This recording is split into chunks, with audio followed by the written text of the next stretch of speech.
Now, I mean, when you got, according to the Washington Post, our president has made at least 8,718 false or misleading statements. That's stunning. That's not what we teach our children. I don't teach mine that. And for whatever reason, sounds like you got caught up in it. You got caught up in it. You got caught up in it. And some kind of way, I hope that you will, I know that it's painful going to prison. I know it's got to be painful being called a rat. And let me explain. A lot of people don't know the significance of that, but I live in the inner city of Baltimore. All right? And when you call somebody a rat, that's one of the worst things you can call them, because when they go to prison, that means a snitch. I'm just saying. And so the president called you a rat. We're better than that. We really are. And I'm hoping that all of us can get back to this democracy that we want and that we should be passing on to our children so that they can do better than what we did. And so you wonder whether people believe you. I don't know. I don't know whether they believe you. But the fact is that you've come, you have your head down, and this has got to be one of the hardest things that you could do. Let me tell you the picture that really, really pained me. You were leaving the prison, you were leaving the courthouse, and I guess it's your daughter had a braces or something on. Man, that thing hurt me. As a father of two daughters, it hurt me. And I can imagine how it must feel for you. But I'm just saying to you, I want to first of all thank you. I know that this has been hard. I know that you face a lot. I know that you are worried about your family. But this is a part of your destiny. And hopefully, this portion of your destiny will lead to a better Michael Cohen, a better Donald Trump, a better United States of America, and a better world. And I mean that from the depths of my heart. When we're dancing with the angels, the question will be asked, in 2019, what did we do to make sure we kept our democracy intact? Did we stand on the sidelines and say nothing?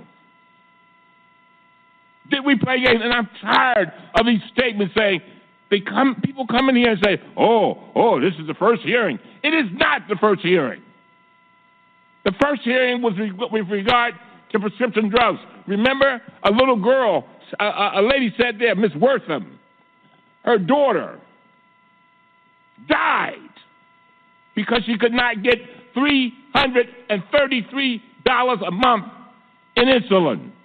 That was our first hearing. Second hearing, H.R. 1, voting rights, corruption in government. Come on now. We can do more than one thing. And we have got to get back to normal. With that, this meeting is adjourned.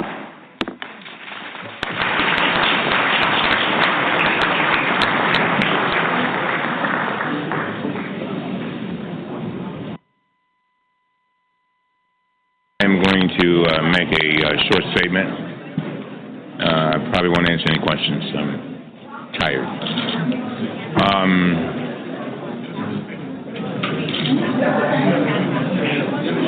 2 years ago,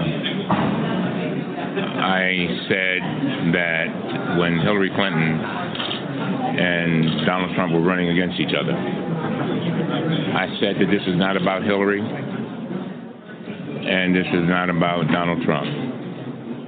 This is a fight for the soul of our democracy. and that statement is truer now than it was then. Today, I think, was a very important day. I tell my staff that 200 years from now,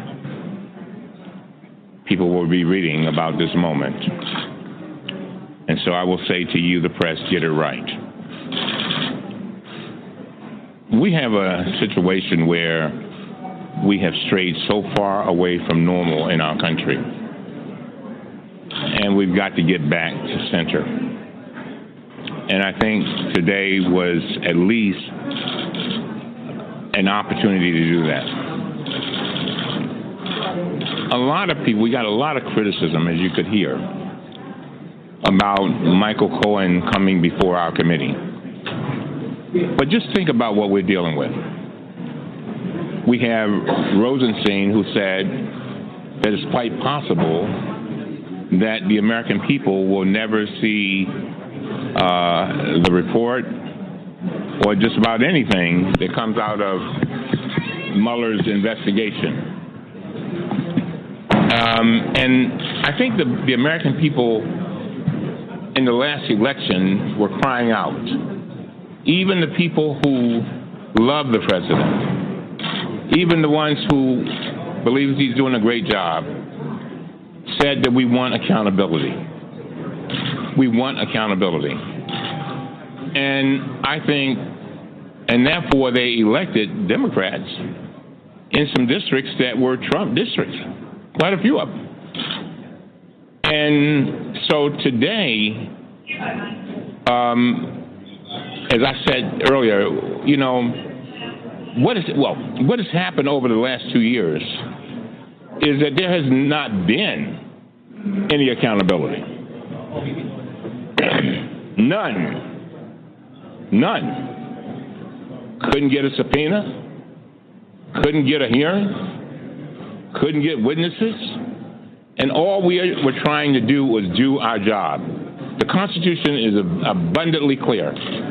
It says to us, every 2 years we raise our hand and we say that we swear to uphold the Constitution. And part of that Constitution says that we have to be a check and balance on the executive branch. That's what this was all about. Mr. Cohen coming in and bringing corroborating evidence. I think the checks are very, very significant. He talks about the man he knows, and basically what he did was to reintroduce the American people to the man that he's known for 10 years. The Republicans didn't want to hear any of that. And that's all well and good, but that's not going to get us to where we need to get to as a nation. The question becomes, you know, where do we go from here? Well, we're going to study our testimony and figure out what we got there.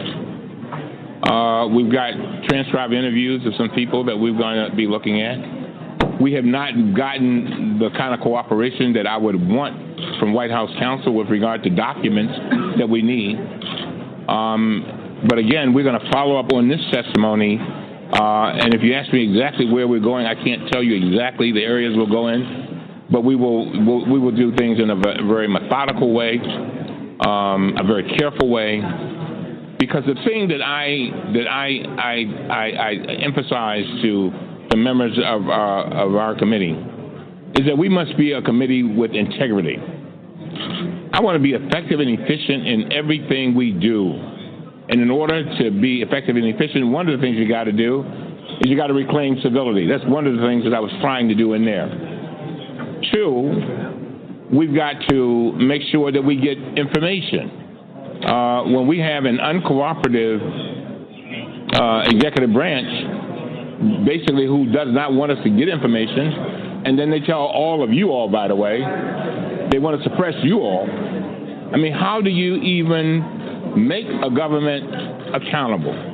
So we're going to, again, I appreciate Mr. Cohen coming in. I thought he brought a lot to the table. He described the Donald Trump that he knows and we'll see where we go from there. What's the most important thing you learned today, sir? Congressman, what's the most important thing you learned today? I believe that he told the truth. I've been practicing law. First of all, as I said in there, I practiced law for many years. And one of the things that I did, I represented a lot of lawyers who got in trouble. And I'm used to watching witnesses. I think that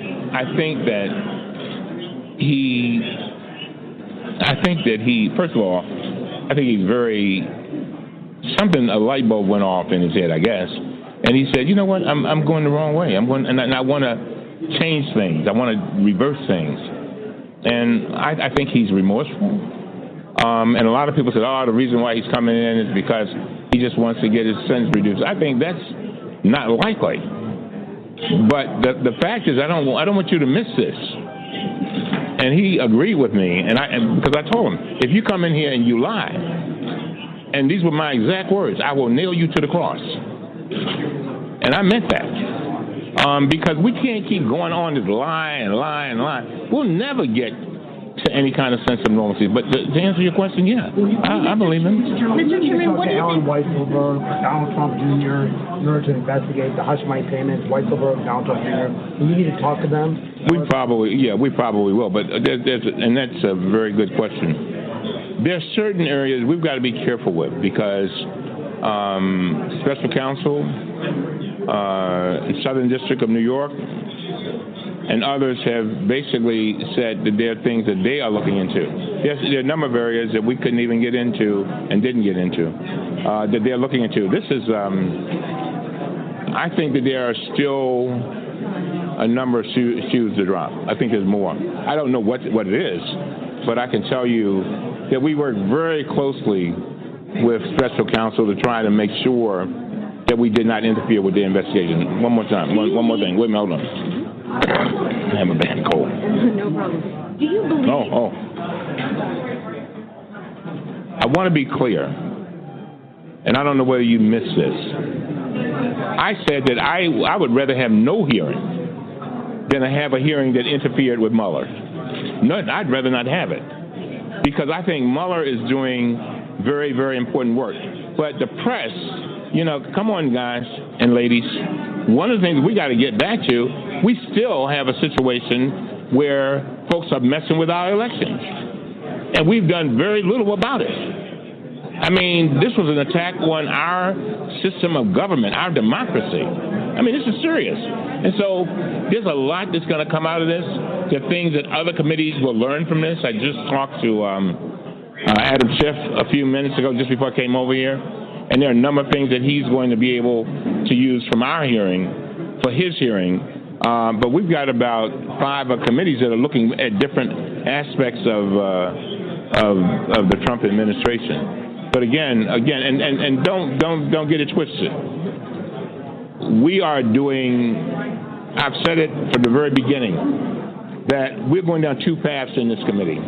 One, we're going to make sure we address those issues that confront the American people on a day-to-day basis, such as the census and such as voting rights and prescription drugs and the Affordable Care Act. But on the other hand, we're also going to paint a picture of what is happening to our democracy. Mr. Chairman, based on what you heard, do you believe that the president committed a crime while in office? Based on what? Looking at the checks and listening to Mr. Cohen, it appears that he did. I mean, again, that's not for me to say. I'm basing that on what has already been filed. Here, they filed, Mr. Cohen is pleading to charges where he said he was directed to commit a crime by the president. I mean, and so, again, I think we're going to have to see what Mueller says. One of the things that I did, and I want to be clear on this, a lot of you all have been asking me to do interviews, and I literally turned down at least probably 150 interviews over the last few months once we knew Cohen was coming. You know why? Because the thing I did not want to do was just assume what he was going to say. I wanted him to come in